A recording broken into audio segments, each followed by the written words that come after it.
सर्वांना नमस्कार. तर आज आपण खाद्याचे काही घटक बघणार आहोत, ज्यामध्ये की प्री स्टार्टर, स्टार्टर आणि फिनिशर. हे कशावर आधारित असतं, त्याच्यामध्ये असणारं जे काही प्रोटीनचा घटक किंवा त्याच्यामध्ये असणारं डायजेस्टेबल फूड प्रोटीन किंवा जे घटक असतील त्याच्यावर आधारित हे वर्गीकरण पाडलेलं असतं. तर साधारणतः प्री स्टार्टर हे कुणाला चालतं?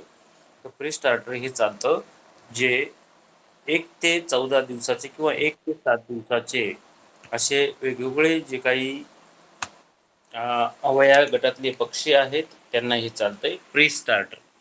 तर प्री स्टार्टर साधारणतः महत्त्वाचे असते कोंबडी पालनामध्ये. मग प्री स्टार्टर आपण का देतो, का नाही, त्याच्या वाढीसाठी आवश्यक घटक काय आहेत, ह्याच्यासाठी आपण जर समजून घेतलं, तर त्याला प्रोटीन किती टक्के पाहिजे, एनर्जी किती टक्के पाहिजे आणि त्यानुसार आपण प्री स्टार्टर ह्या कोंबड्यांना सुरुवातीच्या काळामध्ये दिलं जातं. सुरुवातीच्या म्हणजे 1 ते 7 दिवसाच्या. ब्रॉयलरमध्ये हे फक्त ब्रॉयलरमध्ये दिले जाणारे घटक आहेत. त्यानंतर आपण जर बघितलं, तर पुढचा मुद्दा साधारणतः येईल की हे आवश्यक का आहे? तर साधारणतः अंड्यामधून निघाल्यानंतर आपण जर ऑब्झर्व केलं, की अंड्यामधून निघाल्यानंतर ज्यांना उष्णता पण लागते, कारण पोटातला जो पिवळा बलक आहे, तो उष्णतेनं म्हणजे आपण कृत्रिम उष्णता जी दिली आहे, कोंबडी खालची उष्णता किंवा मशीनमध्ये मिळणारी उष्णता, त्यापेक्षाही महत्त्वाची असते ब्रूडिंग शेडमधली महत्त्वाची जी 7 दिवसाची. म्हणून 7 दिवसामध्ये जे आपण तापमान दिलेलं असतं, ते तापमानाचं महत्त्व एवढं मोठं असतं, की साधारणतः जो पोटातला पिवळा बलक आहे, तो नंतरही अ, साधारणतः तो ॲब्सॉर्ब होत नाही किंवा तो शोषला जात नाहीये आणि त्यामुळं मात्र लहान पिल्लांची मॉर्टॅलिटी होते. म्हणून हे सगळे घटक तर सोबत महत्त्वाचे आहेतच, पण प्रथिने, कर्बोदके, काही विटॅमिन्स हे सुद्धा महत्त्वाचे आहेत, जेणेकरून त्याच्या वाढीसाठी महत्त्वाचे आहे. वाढीसाठी ते घटक आवश्यक आहेत. राहिला प्रश्न जो पाण्यामधून आपण ग्लुकोज पावडर आणि ORS पावडर देतो, म्हणजे सोडियम क्लोराईड आणि ग्लुकॉन डी हे जे आपण पाण्यामध्ये मिक्स करतो, तर ह्या पाण्यामुळे त्यांना जे काही स्ट्रेस येईल किंवा वेगवेगळ्या प्रकारचा ताणतणाव येईल, हा ताणतणाव कमी होतोच आणि ग्लुकोजमुळे त्यांना ऊर्जा मिळते, इन्स्टंट ऊर्जा. म्हणजे एकंदर काय, खाद्यातून तर पचनक्रिया होत होत ऊर्जा मिळणारच, परंतु कधी-कधी सर्वच पक्ष्यांना खाद्य मिळत नाही. तर अशा वेळेस ते पक्षी पाणी पितात. म्हणजे हे कशावर डिपेंड आहे? तर एखाद्या वेळेस त्यांची अलर्टनेस किंवा त्यांना पिण्याचे भांडे एखाद्या वेळेस म्हणजे उपलब्ध होत नाहीये, ज्यामध्ये काही पिल्ल्यांना पाणी मिळत नाही. अशा वेळेस त्यांना ते घटक चारा मिळत नाही. अशा वेळेस काही घटक पाण्यातून घेतात आणि त्यामुळे ते पाणी तरी पितात. म्हणजे त्यांना ग्लुकोज आणि मीठ साखर पाणी ज्याला आपण म्हणतो सोडियम क्लोराईड, त्यामुळे मात्र त्या पक्ष्यांचा ताणतणाव हा रोखला जातो आणि त्याची वाढ चांगल्या रीतीने होते. म्हणजे बघा तुम्ही, पहिले 1 ते 7 दिवसामध्ये सगळ्यात महत्त्वाचं काय घटक आहे, तर पाण्यामध्ये असतील ग्लुकोज पावडर, नंतर इलेक्ट्रोलाइट पावडर आणि खाद्यामध्ये असतील तर वेगवेगळे प्रथिने, ऊर्जा, जीवनसत्वे आणि काही मूलद्रव्ये. मूलद्रव्य कोणते, तर याच्यामध्ये कॅल्शियम असतं, फॉस्फरस असतं, व्हिटॅमिन ए असतं, बीचे सर्व प्रकार, B1, B2, B3 हे सगळ्या प्रकारची औषधं काही खाद्यामध्ये मिक्स केलेले असतात आणि काही आपण पाण्यामध्ये देतो. म्हणजे अशा रीतीने आपण त्यांना संतुलित आहार देतो आणि संतुलित आहार दिल्यामुळे ते पक्षी खूप लवकर मोठे होतात. जर तुम्हाला ही आपल्याला सगळा इतिहास जर माहीत नसता आणि सांगितलं असतं, की 35 ते 45 दिवसाचा पक्षी 2 किलोचा होईल, तर हे कुणीही खरं म्हणलं नसतं. कुणीही खरं म्हणलं नसतं. का? तर हे शक्यच नाही वाटणार, की 2 महिन्यामध्ये म्हणजे एक 35 ते 45 दिवसामध्ये, 2 महिनाही नाही, दीड महिन्यामध्ये पक्षी हा साधारणतः 2 किलोचा कसा होईल? हे जर आपल्याला ही माहिती नसती, तर आपल्याला नक्कीच याच्याविषयी आश्चर्य वाटलं असतं. परंतु ज्यावेळेस आपण पूर्णपणे अभ्यास केला आणि कोंबडी पालनामध्ये पडत आहोत, तेव्हा मात्र आपल्याला माहीत आहे, की हा पक्ष्याची वाढ ही खूप चांगल्या रीतीने, जलद गतीने का होते? तर त्यांना आवश्यक असणारे घटक हे आपण दिलेले आहेत आणि आवश्यक असणारे घटक दिल्यामुळे त्यांची वाढ ही जोमाने होते. हे झालं ब्रॉयलरमध्ये. मग तसंच लेयरच्या ह्याच्यामध्ये सुद्धा पक्ष्याची वाढ होते. ह्याच्यामध्येही कॅल्शियम, फॉस्फरस वेगवेगळे घटक हे असतातच आणि ते काही खाद्यातून असतात, जे आपण रेडीमेड खाद्य वेगवेगळ्या कंपन्याकडून घेतो. त्यामुळे त्यांनी बॅलन्स्ड डाएटप्रमाणे ते भरलेलं असतं आणि त्याच्या ठिकाणी त्यामुळे ते फायद्यात राहिलं जातं. साधारणतः खाद्याचं तिसरं इन्कम बघितलं तर खाद्याचं महत्त्व हे साधारणतः महत्त्वाचं ह्यासाठी असते, की आपण जे खाद्य दिलेल्या खाद्याच्या वेळा आता खाद्याच्या वेळा कशा दिलेल्या असतात, आपण ॲड लिबिटम दिलेलं आहे. म्हणजे सुरुवातीच्या काळामध्ये आपण खाद्य हे पेपरावर टाकू द्या की अशा फ्लॅट असणारे भांडे टाकू द्या, ज्याला आपण चिक फीडर म्हणू, तर हे दिलं तर आपण ॲड लिबिटम देतो. कारण ब्रॉयलरमध्ये कधीही अंडे कमी, म्हणजे आपले ब्रॉयलर आणि लेअरमध्ये कधीही खाद्य हे कमी द्यायचं नसतं. फक्त एवढं जास्त द्यायचं नाही की त्यांनी नाश करावे. तर प्री स्टार्टरचा कालावधी राहील साधारणतः 5 दिवसापर्यंत. म्हणजे आपण 7 दिवस धरतो, कारण 7वा दिवस लसीकरणाचा असतो. तर प्री स्टार्टर हे आपण 1 ते 5 दिवसापर्यंत देतो. त्यानंतर आपण मग काही वाढीचं खाद्य असेल त्याला आपण स्टार्टर म्हणू. त्यानंतर मग दुसरं खाद्य येईल की ज्यामध्ये आपण फिनिशर म्हणू. हे झालं ब्रॉयलरच्या बाबतीत. म्हणजे ब्रॉयलरच्या बाबतीत तुम्ही जर बघितलं तर आपल्याला प्री स्टार्टर, स्टार्टर आणि फिनिशर हे 3 प्रकारचे खाद्य आहेत. मग सगळ्यात महत्त्वाचं पुन्हा स्टार्टर येतं. स्टार्टर म्हणजे काय, ते ग्रोइंग करणारं, त्यांच्या मांसपेशी वाढवणारं, आणि त्यामुळे त्याच्यात सुद्धा आवश्यक असणारे जे घटक असतात, आणि घटक असल्यामुळं हाच पक्षी लवकरात लवकर आपल्याला मोठी वाढ झालेला दिसतोय. आणि 35 ते 45 मध्ये तो 2 किलोचा पक्षी तयार होतो ब्रॉयलरमध्ये. म्हणजे खाद्य कसं आहे, आपण जर बनवून दिलं तर संतुलित आहार देऊ शकणार नाही. परंतु याच्यामध्येही एक मार्ग आहे की तुम्ही कॉन्सन्ट्रेट विकत घेऊ शकतात. कॉन्सन्ट्रेट म्हणजे सगळे घटक एकत्र असलेले, आणि त्यामध्ये आपण आपल्याकडे जर मकाचं उत्पादन असेल तर मका ॲड करू शकतात. म्हणजे आपण जर मका ॲड केली तर आपल्याला कॉन्सन्ट्रेटमध्ये खाद्य तयार करायला काहीही अडचण नाहीये. परंतु पूर्णपणे आपण ब्रॉयलरचं खाद्य घरच्या घरी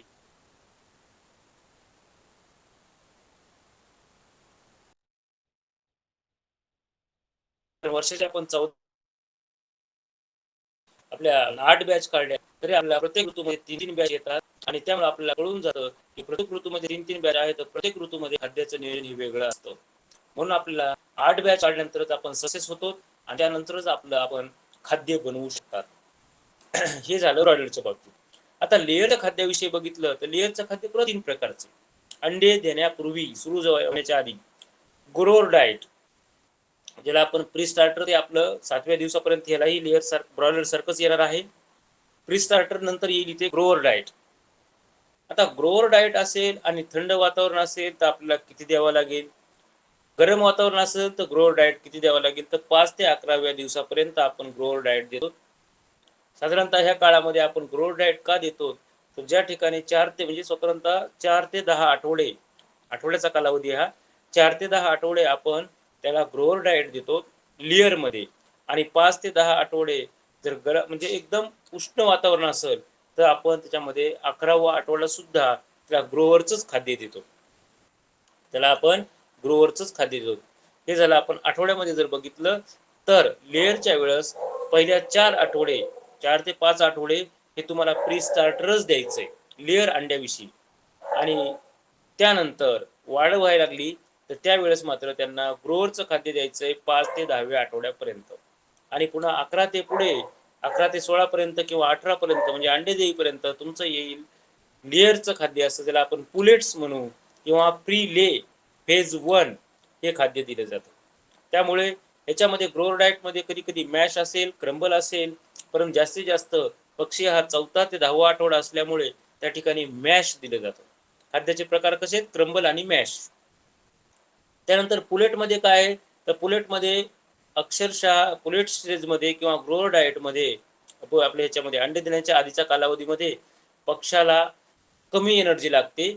आणि त्यामुळे पक्षाला जर कमी एनर्जी दिली, पक्षाला कमी एनर्जी लेवल केली तर त्या ठिकाणी वाढ होत नाही. म्हणून एनर्जी जास्त लागते.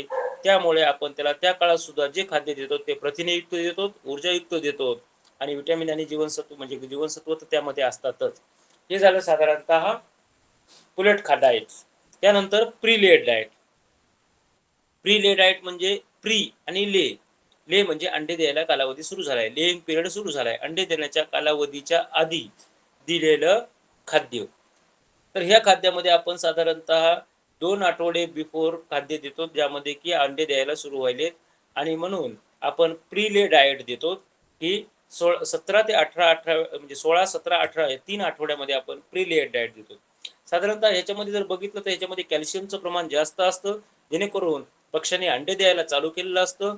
आणि अंडे द्यायला पक्ष्याने चालू केल्यामुळे त्या ठिकाणी नक्कीच calcium, phosphorus, magnesium, sodium, chloride हे सगळे घटक आवश्यक आहेत, तरच त्या ठिकाणी येणारे अंड्याचं उत्पादन हे चांगल्या रीतीचं येईल.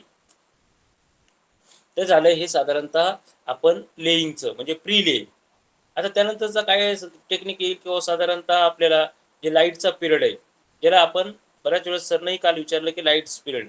तर संध्याकाळचा जो पिरियड आहे 10 ते 12चा, त्यामध्ये आपण लाईट ठेवली जाते आणि साधारणतः सकाळचा जो ऋतूनुसार 2 ते 3 तास जे आहे सकाळचे पहाटचे, जर उष्णता मय वातावरण असेल तर त्या ठिकाणी लाईट आपण कमीच ठेवतो आणि जर उष्णता तिथे थंड वातावरण असेल तर त्या ठिकाणी आपण लाईटची पॉवर वाढवतो. मग थोडक्यात काय आपल्याला हे सुद्धा कळेल की 10 ते 12 घंटे आपण लाईट द्यायलो, त्यामध्ये किती घंटे आपण हाय पॉवर द्यायलो.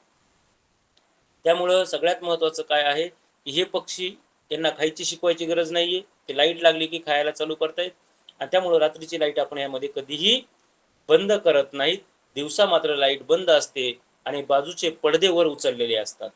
दिवसा सूर्याचा प्रकाश आणि हवा वगैरे नॅचरल लाईट हे सोडून सुद्धा पक्षाच्या ब्रुडिंगच्या काळात 7 दिवसाच्या काळामध्ये सुद्धा आपण बल्ब लावलेले असतात आणि ह्यामध्ये सुद्धा आपण काही बल्ब लावून ह्यासाठी ठेवतो की जसं जसं अंधार पडायला लागलाय सडन त्या प्रकाशामध्ये बदल होऊ नये किंवा त्यांच्या खाद्यावर बदल होऊ नये. त्यामुळे सगळ्यात महत्त्वाचं आहे की आपण जे खाद्य द्यायलो ते बिल्टअप करण्यासाठी द्यायलो, त्यांचं जी ताकद आहे, जी एनर्जी आहे ते वाढवण्यासाठी. तर थोडक्यात काय जर आपण जर बघितलं पार्टिकल साईज जी असते तर 0.5 mm अशी साईज असते त्या क्रंबलची आणि 3.2च्या वर असती ती वेगवेगळ्या प्रकारचे ग्रोअरची. तर आपल्याला एक कळेल कोणाला किती खाद्य द्यायचे. जर पुलेट्स असतील, अंडे द्यायला सुरू होणार असतील तर साधारणतः एका पक्षाला 3 ग्रॅम खाद्य लागेल आणि जर ते अंडे देणं सुरू केलं असेल तर तेच खाद्य 4 ते 5 ग्रॅम लागेल.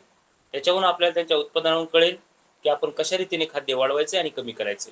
आता खाद्याच्या वेळा अंडे द्यायला सुरू झाल्यानंतर मात्र आपल्याला सकाळी 2 घंटे म्हणजे सकाळी लवकर 2 घंटे आपण म्हणजे 5 ते 8 मध्ये आपण खाद्य टाकावं लागतं आणि त्यानंतर संध्याकाळी 2 ते 3च्या याच्यामध्ये म्हणजे साधारणतः 4 घंट्याच्या अंतराने आपण ह्या लेईंग पक्षामध्ये म्हणजे अंडे देणाऱ्या पक्षामध्ये खाद्य टाकतो. ब्रॉयलरमध्ये आपण जसं सकाळ संध्याकाळ टाकतो तसं याच्यामध्ये 3 वेळा येते. 3 वेळा आपल्याला खाद्य हे टाकावं लागतं, कारण आपण एक याच्यामध्ये कसं असतं खाद्य जर खाल्लं तरच अंड्याचं उत्पादन हे बॅलन्स राहतं, नाहीतर त्या ठिकाणी बरेच नुकसान होतात. कारण आपल्याला 100 पक्षामागं 80 तरी अंडे मिळायच पाहिजे, तेव्हा आपण फायद्यात राहतो. नाहीतर मग जी युनिफॉर्मिटी असती, जी युनिफॉर्मिटी म्हणजे एक संघ असते ती राहत नाही आणि अशा वेळेस आपल्याला अडचणी येतात. तसंच लेअरमध्ये सगळ्यात महत्त्वाचं आहे डिबिकिंग. डिबिकिंग म्हणजे चोच कापणे. जसं आपण डीपी क्रॉसमध्ये पण चोच कापतो. बऱ्याच वेळेस मी काही ठिकाणी व्हिजिट दिल्या बघितलं तर चोच ही साधारणतः हा नेल कटरनं किंवा आपापल्या आयडियानं कापली जाते, पण डिपिकिंग करण्याची एक मशीन आहे, त्या मशीननं तिचे चोच कापायची. चोच एवढी कापायची की जेणेकरून तिला खाद्य खाता यावा, परंतु इतर पक्ष्यांना चोचीने जखमा करू नये किंवा त्या ठिकाणी नुकसान होऊ नये. त्यामुळे चोच कापणं हा लेअरमध्ये त्याचसोबत डीपी क्रॉस कोंबड्यामध्ये महत्त्वाचा पार्ट आहे. मग चोच किती कापायची, कशी कापायची, मग चोच कापण्याच्या आधीची काळजी काय आहे? तर साधारणतः जर आपण चोच बघितलं तर आपण स्ट्रेस द्यायचा नाही. म्हणजे वॅक्सिनेशन झालंय आणि दुसऱ्या दिवशी लगेच आपण त्याची चोच कापतोय तसं नाहीये. तर आपण आपल्या पद्धतीनं लसीकरण झाल्यानंतर किंवा लसीकरण करण्याच्या आधी आपण ह्याची चोच कापणार आहोत. मग चोच कापण्याच्या आधी पाण्यामध्ये काय टाकायचं, तर व्हिटॅमिन के टाकायचं. व्हिटॅमिन के आधी का टाकायचे पाण्यामध्ये? व्हिटॅमिन के मध्ये कोणता घटक आहे? Bharat sir, Nikhil sir, vitamin K म्हणजे काय? व्हिटॅमिन के जीवनसत्व जे की रक्त गोठण्याच्या प्रक्रियेत काम करतं.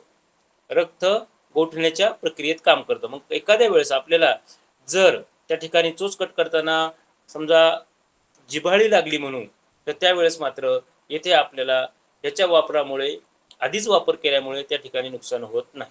साधारणतः जी जर मशीन बघितली तर तिचं 600 ते 650 डिग्री सेल्सिअस तापमान असतं. 2 अशा प्लेट्स असतात आणि त्यामध्ये चोच बराबर अंतरानं टाकल्यानंतर ते त्याच्या पुढे मार्किंगच्या पुढे चोच जात नाही आणि त्यानंतर चोच अशी कट होते. चोच कट झाल्यानंतर मात्र त्यांना त्याचा फायदा होतोय आणि खाद्य ते भरपूर प्रमाणात खातात. सगळ्यात महत्त्वाचं म्हणजे व्हिटॅमिन के हे पाण्यात टाकायचं आहे. जेणेकरून व्हिटॅमिन के पाण्यात टाकल्यामुळे जर त्या ठिकाणी जिव्हाळी रांगली किंवा रक्तस्राव होत असेल तर तो रक्त गोठलं जाईल आणि त्यामुळेच चोच प्रॉपर चोची कापल्यानंतर सुद्धा जखम होणार नाही. तर अशी सगळ्यात महत्त्वाची आहे की जर आपण बीक बीक म्हणजे चोच ट्रिमिंग म्हणू किंवा डिपिकिंग म्हणू, तर ही कोंबड्यामध्ये लेअरमध्ये अतिमहत्त्वाची आहे. साधारणतः 10व्या दिवशी आपल्याला चोच कापावी लागती.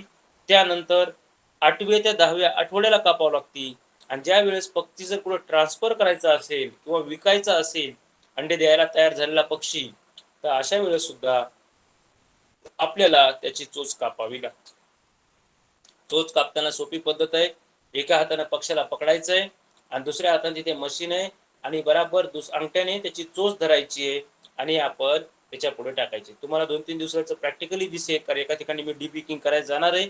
शक्यतो प्रॅक्टिकल दाखवेल आणि ती मशीनमध्ये दोन्हीही प्लेट्स ह्या गरम झालेल्या असतात आणि लाईटवर आहे आणि लाईटवर असल्यामुळे प्लेट्स गरम होतात, टेम्परेचर कंट्रोल करता येतं आणि ही चोच मध्ये ठेवल्यावर बरोबर कट होते. साधारणतः चोच कट होते किती, तर आपल्याला 2/3 चोच म्हणू, म्हणजे आपण 1/3 2/3 ही चोच कट केली तर बराबर नाकाच्या अलीकडील बाजू ही कट होते आणि साधारणतः त्या पक्षाला मनसोक्त खाद्य खाता येतं, परंतु इतर पक्षाला चोचा मारता येत नाहीत आणि हा एक फायदा होईल की जखमा होणार नाही. कधी कधी आपण चोच कट केल्यानंतर ते जर पक्षी ट्रान्सफर करायचे असतील दुसऱ्या ठिकाणी, तर त्यावेळेस आपण पाण्यामध्ये ग्लुकॉन-डी आणि ORS त्यांना पाजूनच आपण शिफ्ट करायचं आहे. त्यानंतर 8व्या ते 10व्या आठवड्यामध्ये जे आपल्याला चोच कापायचे आहेत, लक्षात यायले की पक्ष्यांनी एकमेकाला मारायला चालू केले किंवा खाद्य खात नाहीत किंवा खाद्याचं वाटोळं करतायत, नुकसान करतायत, अशा वेळेस मात्र आपल्याला तिथे परत एकदा 8व्या ते 10व्या आठवड्यामध्ये चोच कापावी लागते. इथं पद्धत थोडी वेगळी आहे, कारण चोच मोठी झालेली असते, परंतु आपण जर बरोबर आपण एकदा प्रॅक्टिस न झाला तर चोच कापणं हे अवघड नाही. पण काही काही ठिकाणी चोच कापणं हा सुद्धा व्यवसाय झालेला आहे, कारण ते एका कोंबडी मागं काहीतरी पैसे घेऊन मशीन घेऊन मुलं तयार आहेत जे की चोच कापून येते. तर ही सगळ्या महत्त्वाच्या गोष्टी आहेत की ज्यामध्ये आपण लेअरमध्ये बघत आहोत की लेअरमध्ये का आवश्यक आहे ही चोच कापणं. साधारणतः दुसरं बघितलं आपण तर ह्याच्यामध्ये जे काही ग्रोथ आहे तर ग्रोथ का डिस्टर्ब होईल, तर काल जसे आपण घटक बघितले, अन्न ग्रहण करण्याच्या कोंबड्यांच्या स्थितीमध्ये बरेच नुकसान करू शकतात, ते काल आपण घटक बघितले. तसंच ह्या घटकाचं जर साथ बरोबर असेल, घटकाचं नुकसान करणारी सगळी काही या ठिकाणी म्हणजे व्यवस्थितरित्या आपण काळजी घेतली तर नक्कीच येथे वाढ होईल आणि वाढ झाली तर वाढवर डिपेंड असतं त्यांचं जे वयात येणारं म्हणजे वयात येणारं एज, म्हणजे ती कोंबडा असेल तर विक्रीचा कोंबडा होईल आणि कोंबडी असेल तर अंड्याची कोंबडी होईल. हे कशावर डिपेंड आहे, त्यांचं खाद्य कसं आहे, वातावरण कसं आहे, त्याच्यावर आधारितच कोंबडी लवकर अंड्यावर येईल आणि त्याचा तुम्हाला नक्कीच फायदा होईल. आणि त्यामध्ये सुरुवातीला जर कोंबड्याने अंडे द्यायला सुरू केले तर साधारणतः बारीक बारीक अंडे येतील, छोटे छोटे अंडे येतील आणि त्यानंतर मात्र हे अंडे वाढत वाढत जाऊन व्यवस्थित नॉर्मल आकाराचं 60 ते 70-80 ग्रामचं तुम्हाला त्या ठिकाणी अंड मिळेल. आणि अंड्याचं वजन जर आपण करून बघितलं आणि आपल्याला योग्य ते ग्रॅम अंडे मिळत असतील तर आपण समजायचं की आपल्याला आता विक्री सुरू झाली आहे. आणि त्यानंतर अंड्याचं वजन हे त्याच्या म्हणजे स्वतःच्या कोंबडीच्या वजनावर डिपेंड असतं, म्हणून आपल्याकडे जर कोंबड्या तंदुरुस्त असतील तर नक्कीच त्या ठिकाणी फायदा होईल.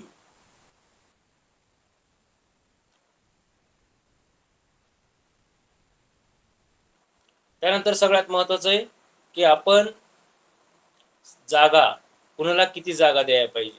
तर साधारणतः पहिले आपण घटक करू की आता एका ठिकाणाहून दुसऱ्या ठिकाणी जर कोंबड्या न्यायच्या ट्रान्सफर, चोची वगैरे कापून आता अंडे देणाऱ्या कोंबड्या आपण न्यायलो, जे की 16वा ते 17वा आठवडा म्हणजे अंडे द्यायला सुरू झाले आणि आता आपण विकायचे दुसऱ्याला, म्हणजे त्यांच्याकडे पिंजरा रेडी आहे. कॅलिफोर्निया जे आपण तुम्हाला पाठीमागे दाखवलं होतं त्याचा व्हिडिओ मी पुन्हा टाकीन की कॅलिफोर्निया ह्या मेथडनं कशा पद्धतीने कोंबडी पालन लेअर अंडे ठेवले जातात. त्याच्यामध्ये सगळ्यात महत्त्वाचं आहे की त्याच्यावर ताणतणाव येऊ शकतो, तो असेल ट्रान्सपोर्टचा.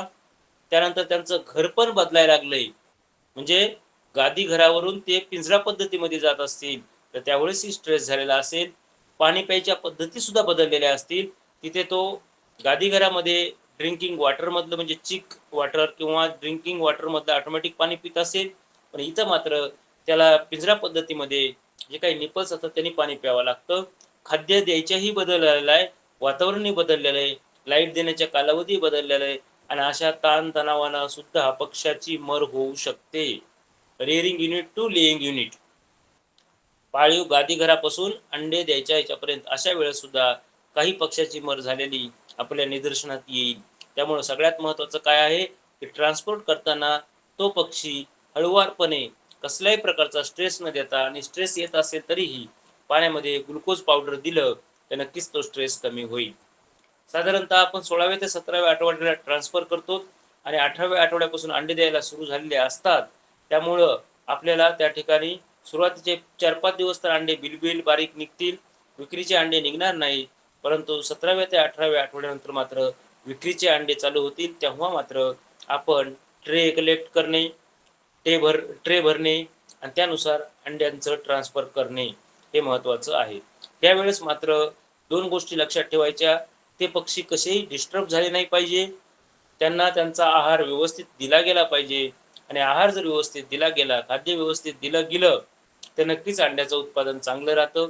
बऱ्याच वेळेस काही फार्मवर आम्ही व्हिजिट दिल्या आणि अंडे कोंबड्या द्यायला ह्या खुशीत त्या कोंबड्यांना पाणी द्यायच्या पद्धती वेगवेगळ्या असतात. काही ठिकाणी 3 ते 4 निपल्स लावलेले असतात.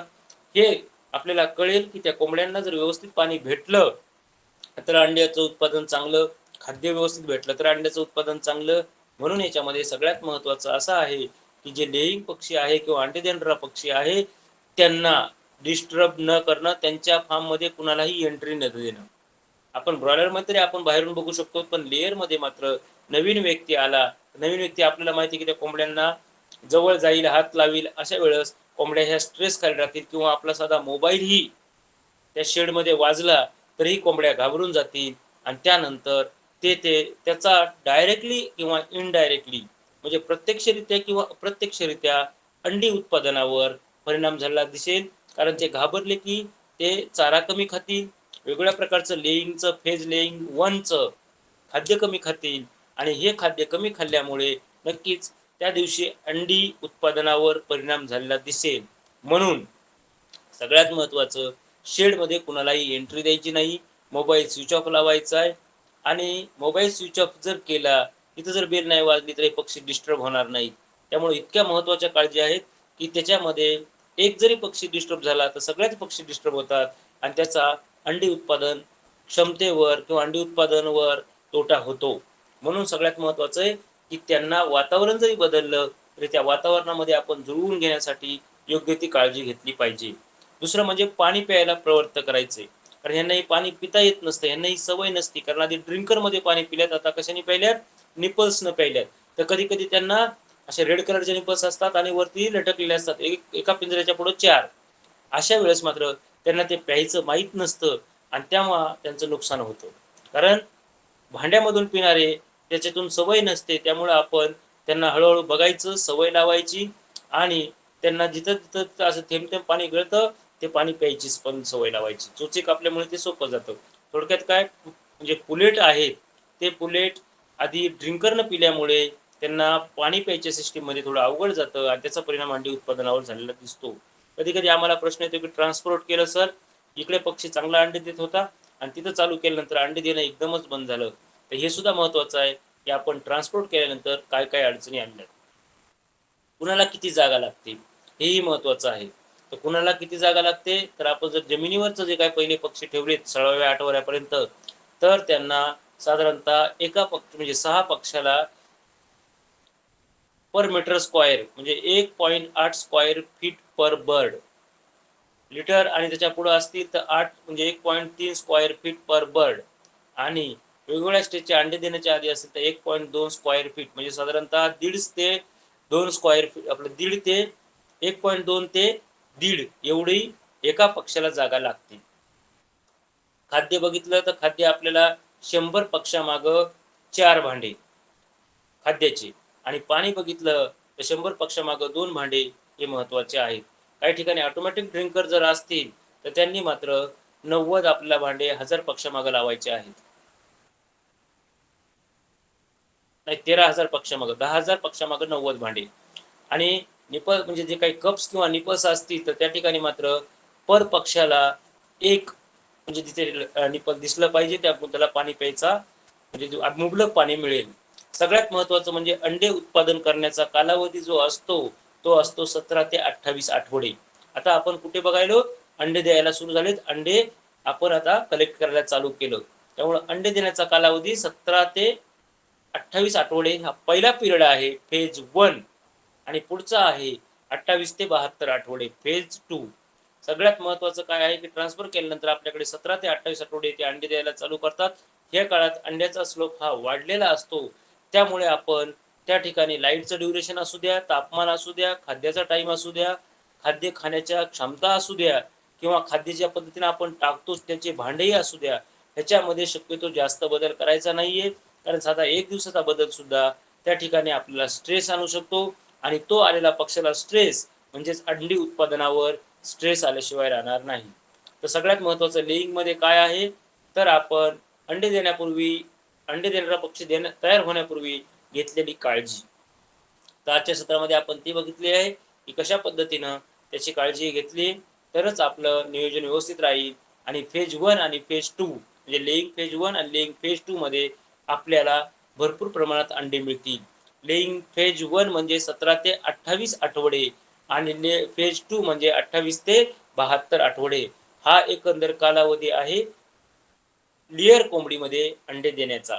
बाकी तर 16व्या आठवड्यापर्यंत जसं आपण ब्रॉयलरचं वाढ करतो तशीच आपण लेयरची सुद्धा वाढ करायची आहे. सगळ्यात महत्त्वाचं काय तर पुन्हा 28च्या आठवड्यानंतर आपल्याकडे पैसा काय यायला लागतो, तर आपण फीड, जो आपला FCR असतो, फीड कन्व्हर्शन रेशो, आपल्या इकडे खाद्य त्या पक्षाला पचायला सुरू झालेलं असतं, एक क्वालिटी वाढलेली असती आणि मृत्यूदर कमी असतो. आणि सगळे अंडे युनिफॉर्मिटी म्हणजे एकाच आकाराचे आल्यामुळे मागणी सुद्धा जास्त वाढते. आणि या ठिकाणी आपल्याला 28 आठवड्याच्या पुढं आपल्याकडे म्हणजे 28 आठवड्यापर्यंत आपल्याकडे पैसे कमवायचा काळ असतो की ज्यामध्ये लेईंग पक्षापासून आपण जास्तीत जास्त पैसा कमवू शकतो. आजच्या सदरमध्ये आपण साधारणतः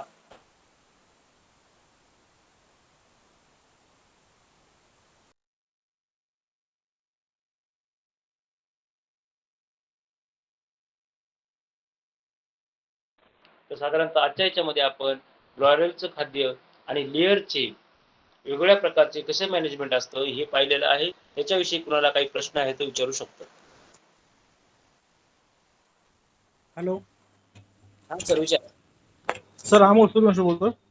हा. सर, हे लेअर फार्मिंग जे आहे, समजा आपले अंडे देण्याची समजा कोंबडी, यामध्ये नर मादी याचं काय कॉम्बिनेशन असतं का?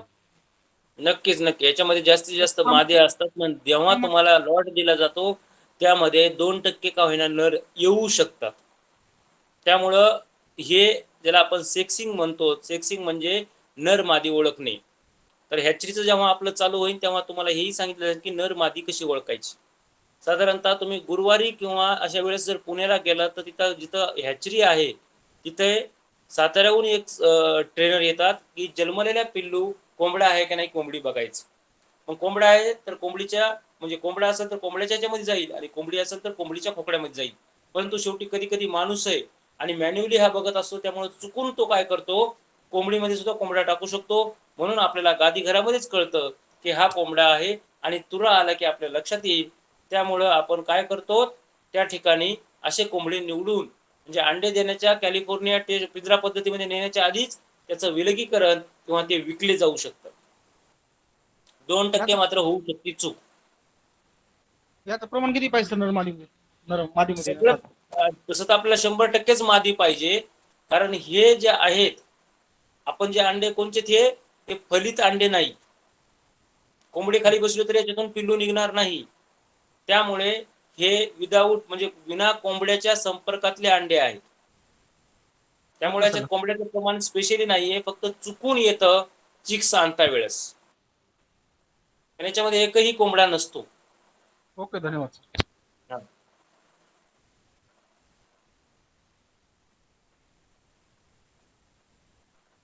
कोणाचा काही प्रश्न? Vinod sir, Nikhil sir, Arun sir, Bharat sir,